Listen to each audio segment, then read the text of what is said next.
உங்க டெக் கம்பெனில 40 to 60% of projects ரீவொர்க்னாலையும் என்ஹான்ஸ்மெண்ட்னாலையும் கண்டினியூஸ் ஸ்கோப் க்ரீப்னாலையும் பேக் டு பேக் டிலே ஆகிட்டே இருக்கா. பிசினஸ் லீடர் சொல்ற கமெண்ட்ஸை தப்பா அண்டர்ஸ்டாண்ட் பண்ணி வேற ஒரு ப்ராடக்ட்டை பில்ட் பண்ணி கண்டினியூஸா என்ஹான்ஸ்மெண்ட் பண்ணி ப்ராஜெக்ட்ஸ் ஃபெயிலியர் ஆகிட்டே இருக்கா. நீங்க ஆக்சுவலா தனியா இல்ல, தமிழ்நாட்டில் இருக்க most of the mid size tech companies annually 4 to 5 crores வரைக்கும் லாஸ் பண்ணிட்டு இருக்காங்க because of software project failure. இங்க ஆக்சுவல் ப்ராப்ளம் டெவலப்பர்ஸ்னாலையும் இல்ல டூல்ஸ்னாலையும் இல்ல ப்ராடக்ட் ஸ்ட்ராட்டஜினாலையும் கிடையாது. ஆக்சுவல் ப்ராப்ளம் என்னன்னா communication break down in business analyst level. என்ன மாதிரி கம்யூனிகேஷன் ஃபெயிலியர்னால ஒரு கம்பெனில ப்ராஜெக்ட் ஃபெயில் ஆகுது அண்ட் இதை எப்படிலாம் ஃபிக்ஸ் பண்ணலாம்னு இந்த வீடியோல சொல்ல போறேன். வெதர் நீங்க சிடிஓவா இருந்தாலும் சரி இல்ல ஒரு பிசினஸ் அனலிஸ்டா இருந்தாலும் சரி, this video will help you for sure. But before that, என்னோட வீடியோவை ஃபர்ஸ்ட் டைம் பாக்குறீங்கன்னா, hi, this is Sarvin. I am working as a senior business analyst. So without wasting further, lean back, chill out and enjoy. அதுல first one பாத்தீங்கன்னா requirement gathering. Stakeholder பிளைண்டா எனக்கு ஒரு customer dashboard வேணும்னு சொல்லுவாங்க. அந்த business அனலிஸ்டும் வேர்ட் பை வேர்ட் டாக்குமெண்டா ரெடி பண்ணுவாங்க.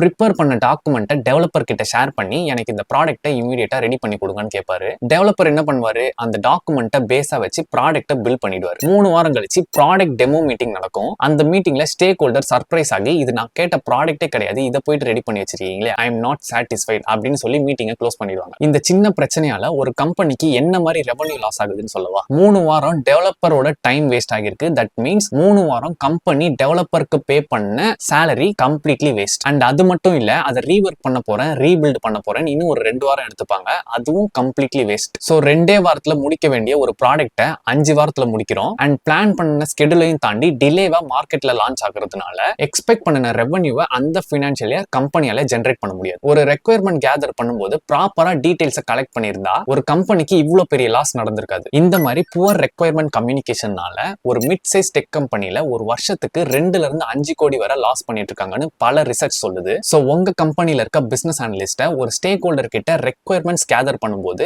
இந்த 3 கொஸ்டினை மறக்காம கேட்க சொல்லுங்க. சோ தி கொஸ்டின் நம்பர் 1, நம்ம என்ன ப்ராப்ளம் சால்வ் பண்ண போறோம். செகண்ட் கொஸ்டின், நம்ம பில்ட் பண்ண போற ப்ராடக்ட்டை யார் யூஸ் பண்ண போறா. தி தேர்ட் கொஸ்டின், ஒருவேளை இந்த ப்ராடக்ட்டை நம்ம இப்போ பில்ட் பண்ணலனா என்ன நடக்கும். இந்த 3 கொஸ்டினுக்கு ஆன்சர் அந்த ஸ்டேக் ஹோல்டர் கிட்ட இருந்து வாங்கி அதுக்கப்புறமா டாக்குமெண்ட் ப்ரிப்பேர் பண்ணி அந்த டாக்குமெண்ட்டை டெவலப்பர் கிட்ட கொடுத்தா developer will get deep understanding about the product which we are going to develop. So the developer will build the right product at the first attempt itself. So the second one, meeting communication. Let's imagine ஒரு business analyst ஒரு 5 high paid executive கூட ஒரு meeting conduct பண்றாங்கன்னு வச்சுக்கலாம். And இந்த மீட்டிங்ல அந்த business analyst current ப்ராஜெக்டோட ஸ்டேட்டஸை அந்த ஸ்டேக் ஹோல்டர்ஸ்க்கு எக்ஸ்பிளைன் பண்ண போறாங்க. ஸோ அந்த மீட்டிங் அட்டன் பண்ணிட்டு இருக்க ஒரு ஸ்டேக் ஹோல்டர்ஸோட சேலரியும் 3 lakhs per month அப்படின்னு கன்சிடர் பண்ணிக்கலாம். இப்போ அந்த பிசினஸ் அனலிஸ்ட் என்ன பண்றாருன்னு பாத்தீங்கன்னா, தன்னோட கரண்ட் ப்ராஜெக்டோட ஸ்டேட்டஸை ஒழுங்கா எக்ஸ்பிளைன் பண்ண தெரியாம தட்டி தடுமாறி ரேம்பிள் ஆகி ஓவர் எக்ஸ்பிளைன் பண்ணி சொன்னதே திருப்பி சொல்லி 30 மினிட்ஸ்ல முடிய வேண்டிய மீட்டிங்கை 60 மினிட்ஸ்க்கு எக்ஸ்டெண்ட் பண்ணிட்டார். அண்ட் 1 hour ஸ்பெண்ட் பண்ணியும் ஸ்டேக் ஹோல்டருக்கு ஒரு கிளாரிட்டியும் கிடைக்கல. அண்ட் இந்த 30 மினிட்ஸ் எக்ஸ்டெண்ட்னால அந்த கம்பெனிக்கு எந்த லாஸும் இல்லைன்னு நீங்க நினைச்சா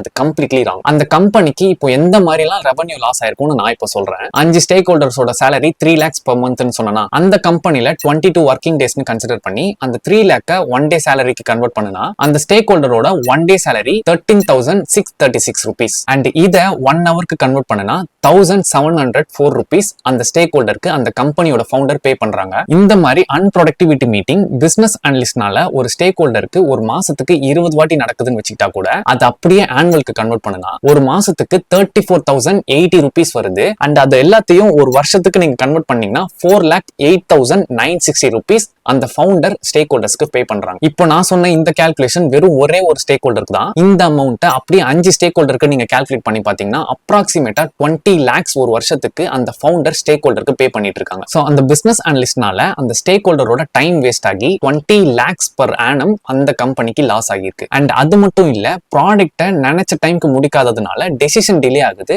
டெசிஷன் டிலே ஆக அந்த கம்பெனிக்கு ஜென்ரேட் ஆகக்கூடிய ரெவன்யூ ஸ்டாப் ஆகுது. சோ இதுக்கு சொல்யூஷன் என்னன்னு பாத்தீங்கன்னா, உங்க கம்பெனில இருக்க பிசினஸ் அனலிஸ்ட எந்த ஒரு ஸ்டேக் ஹோல்டர் மீட்டிங் கண்டக்ட் பண்ணாலும் இந்த 3 விஷயத்தை மட்டும் பேச சொல்லுங்க. நம்பர் 1, நீங்க கரண்டா ஒர்க் பண்ணிட்டு இருக்க ப்ராஜெக்டோட கரண்ட் ஸ்டேட்டஸை ஸ்டேக் ஹோல்டருக்கு அப்டேட் பண்ணிருங்க. கரண்டா ஒர்க் பண்ணிட்டு இருக்க ப்ராஜெக்ட்ல ஏதாச்சும் இஷ்யூ ஆர் ரிஸ்க் ஏதாவது இருந்துச்சுன்னா அதை ஸ்டேக் ஹோல்டர் கிட்ட இன்ஃபார்ம் பண்ணிடுங்க. அண்ட் 3வது, நெக்ஸ்ட் பிளான் ஆஃப் ஆக்ஷன் என்னன்னு ஸ்டேக் ஹோல்டர் கிட்ட டிஸ்கஸ் பண்ணிடுங்க. இதை மட்டும் டிஸ்கஸ் பண்ணி 15 மினிட்ஸ்ல அந்த மீட்டிங்கை க்ளோஸ் பண்ணி மினிட்ஸ் ஆஃப் மீட்டிங் சென்ட் பண்ணி அந்த டிஸ்கஷனை க்ளோஸ் பண்ணிடுங்க. இதனால 30 மினிட்ஸ் ஸ்கெடியூல் பண்ண கால் 1 மணி நேரம் வரைக்கும் எக்ஸ்டெண்ட் ஆகாம வெறும் 15 மினிட்ஸ்ல க்ளோஸ் ஆகி எல்லாரும் அவங்க வேலையை பார்க்க போயிருவாங்க. இங்க யாரோட டைமும் வேஸ்ட் ஆக போறது இல்ல. So believe me, time is equal to currency. So the third one, documentation waste. So இப்போ பாத்தீங்கன்னா பிசினஸ் அனலிஸ்ட் அவங்க கலெக்ட் பண்ண ரெக்யர்மெண்ட்ஸை ப்ராப்பரா டாக்குமெண்ட் பண்றேன்னு பெரிய டாக்குமெண்ட் ஒன்னு ரெடி பண்ணுவாங்க. ரெடி பண்ண டாக்குமெண்ட்டை எல்லாருக்கும் ஷேர் பண்ணிருப்பாங்க. பட் அந்த டாக்குமெண்ட்டை யாருமே ரீட் கூட பண்ணிருக்க மாட்டாங்க. அந்த டாக்குமெண்ட்ல இருந்து ஒரு கிளாரிட்டி கிடைக்காம அந்த டாக்குமெண்ட் ஷேர் பண்ண பிசினஸ் அனலிஸ்ட டைரக்டா அப்ரோச் பண்ணி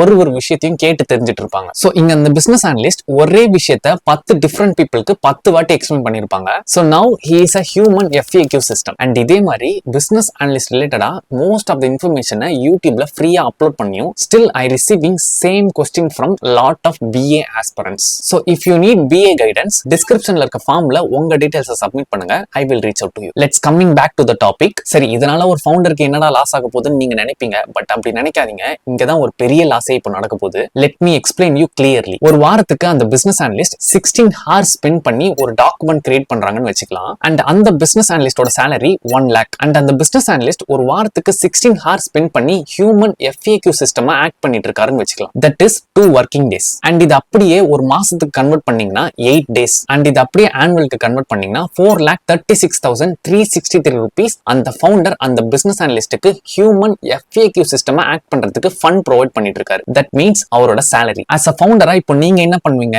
இன்னும் மோர் பிசினஸ் அனலிஸ்ட ஹையர் பண்ணுவீங்க. ஆல்ரெடி இன்எஃபிஷியன்ட்டா இருக்க ப்ராசஸை ஸ்கேல் பண்றதுக்கு இன்னும் ஒரு 2-3 பிசினஸ் அனலிஸ்ட ஹையர் பண்ணி இன்னும் ஃபர்தரா ரெவன்யூ லாஸ் பண்ணிட்டு இருப்பீங்க. So please be note that you can't scale a broken process. and இந்த ரெவன்யூ லாஸ் உங்க கம்பெனில நடக்காம இருக்கணும்னா இந்த 3 விஷயத்தை மட்டும் உங்க கம்பெனில இருக்க பிசினஸ் அனலிஸ்ட கிளீனா டாக்குமெண்ட்ல எழுதிட சொல்லுங்க. So the first one, context. why business need this product அப்படின்றத தெளிவா எழுதிடணும். and the second one, requirement. what needs to happen. So now he needs to write about what needs to happen. and the third one, expected action. in case எதுவும் plan of action இருந்துச்சுன்னா அதோட deadlines அது பத்தின இன்ஃபர்மேஷனை அந்த டாக்குமெண்ட்ஸ்ல எழுதிடணும். அவ்வளவுதான் முடிஞ்சது. and இந்த சிம்பிள் அப்ரோச் ஒரு கம்பெனில 50% ஆஃப் ஃபாலோ அப்ஸை ரெடியூஸ் பண்ணும். So the reason என்னன்னு பாத்தீங்கன்னா people can read, understand and act without need of business analyst. So the fourth one, translation failure. business leaders என்ன பண்ணுவாங்கன்னா அவங்களுக்கு தேவையான ரெக்யர்மெண்ட்ஸை சிம்பிளா பிசினஸ் லாங்குவேஜ்ல and most of the time developer என்ன பண்ணுவாங்கன்னு பாத்தீங்கன்னா அவங்க கெஸ் ஒர்க் பண்ணி ஒரு ப்ராடக்ட்டை சூப்பரா பில்ட் பண்ணிடுவாங்க. ஸோ பில்ட் பண்ண ப்ராடக்ட்டை லான்ச் பண்ணனா பிசினஸ் லீடருக்கு சாட்டிஸ்ஃபையே இருக்காது. அண்ட் இந்த மாதிரி ப்ராப்ளம்ஸ்லாம் உங்க கம்பெனில எதனால நடக்குதுன்னு பாத்தீங்கன்னா உங்க கம்பெனில இருக்க பிசினஸ் அனலிஸ்ட் பிசினஸ் லீடர் சொன்ன எக்ஸ்பெக்டேஷனை ப்ராப்பரா டிரான்ஸ்லேட் பண்ணி டெவலப்பர் கிட்ட சொல்லாம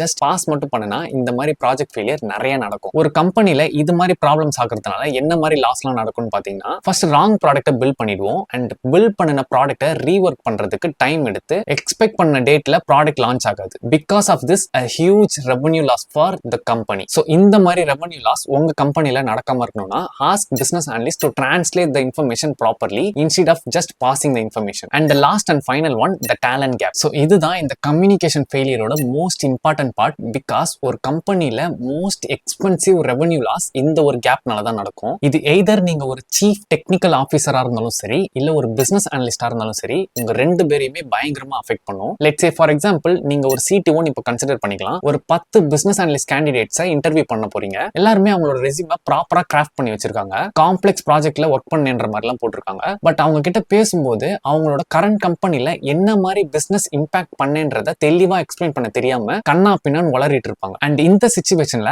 ஆக்சுவலா யாரு குட் பிசினஸ் அனலிஸ்ட்னு as a CTO-வா உங்களால ஐடென்டிஃபை பண்ண முடியாது. சோ நீங்களும் யாரோ ஒருத்தரை ரேண்டமா ஹையர் பண்ணிடுவீங்க. But what if I told you that 50% of time you hire wrong people. அவங்க கேட்ட மாதிரியே 10 to 15 LPA கொடுத்து அவங்கள உங்க கம்பெனில ஹையர் பண்ணிருப்பீங்க. சோ சூட்டபிள் கேண்டிடேட்டை ஹையர் பண்ணாததுனால you have to repeat the process once again. அவங்களை ஹையர் பண்ணி அவங்களுக்கு கொடுத்த சேலரியும் வேஸ்ட், அவங்களை ஹையர் பண்றேன்னு அவங்களுக்காக ஸ்பெண்ட் பண்ண டைமும் waste. So now consider you are a business analyst. உங்ககிட்ட 3 to 4 years ஆஃப் எக்ஸ்பீரியன்ஸ் இருக்கு அண்ட் உங்க கரண்ட் கம்பெனில நல்ல ப்ராஜெக்ட்ஸ்ல ஒர்க் பண்ணி குட் பிசினஸ் இம்பாக்டும் கொடுத்திருக்கீங்க. பட் அதை எதையுமே ப்ராப்பரா கம்யூனிகேட் பண்ண தெரியாம அந்த ஆப்பர்ச்சுனிட்டியை லாஸ் பண்ணிடுவீங்க. பட் உங்களுக்கு காம்படிட்டரா இன்னொருத்தன் வருவான். அவன் பெருசா இந்த ப்ராஜெக்ட்லயும் ஒர்க் பண்ணிருக்க மாட்டான், பிசினஸ் இம்பாக்டும் பெருசா மேட் பண்ணிருக்க மாட்டான். பட் அவனோட கரண்ட் கம்பெனில அவன் பண்ணின சின்ன பிசினஸ் இம்பாக்டையும் ரொம்ப பெருசா பேசி ப்ராப்பரா கம்யூனிகேட் பண்ணி அந்த வேலையை வாங்கிட்டு போயிடுவான். எல்லா திறமையும் இருந்தும் அந்த ஜாப்ல பிளேஸ் ஆக முடியாம இதை பாக்குறவங்களுக்கு பயங்கரமா ஃப்ரஸ்ட்ரேட் ஆகும். நீங்க அதே ரோல்ல அகைன் கஷ்டப்பட்டு இருப்பீங்க. பட் உங்க கூட இன்டர்வியூ அட்டன் பண்ணன அந்த கேண்டிடேட் அந்த ஜாபை அசால்ட்டா தட்டிட்டு போயிருப்பாங்க. This problem is because of the inability to articulate the business impact clearly. as a CTO-வா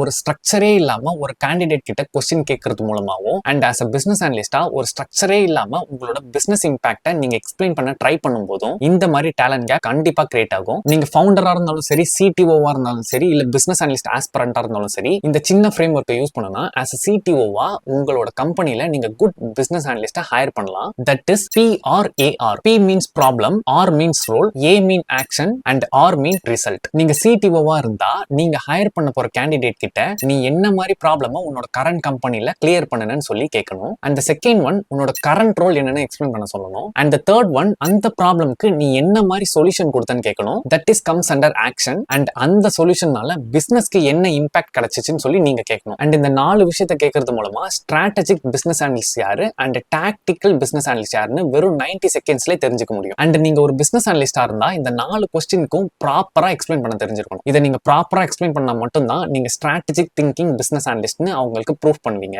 tactical business analyst அவங்களோட ஆக்டிவிட்டிஸை ஜஸ்ட் வேகா எக்ஸ்பிளைன் பண்ணிட்டு போயிருவாங்க. பட் ஸ்ட்ராட்டஜிக்கல் பிசினஸ் அனலிஸ்ட் அவங்களோட பிசினஸ் இம்பாக்டை குவான்டிஃபை பண்ணுவாங்க. ஸோ இந்த 5 கம்யூனிகேஷன் ஃபெயிலியரால தான் ஒரு கம்பெனிலையும் பெரிய பெரிய ட்ரீம் ப்ராஜெக்ட்ஸ் எல்லாமே அட்டர் ஃபிளாப் ஆகுது. So I hope this open your eyes. And ஃபைனலா if you are a founder wants me to talk about any other business problem, என்னோட இமெயில் ஐடி டிஸ்கிரிப்ஷன்ல இருக்கு. Send me the details. So that's it for today's video. Until next time, this is Sarvin signing off.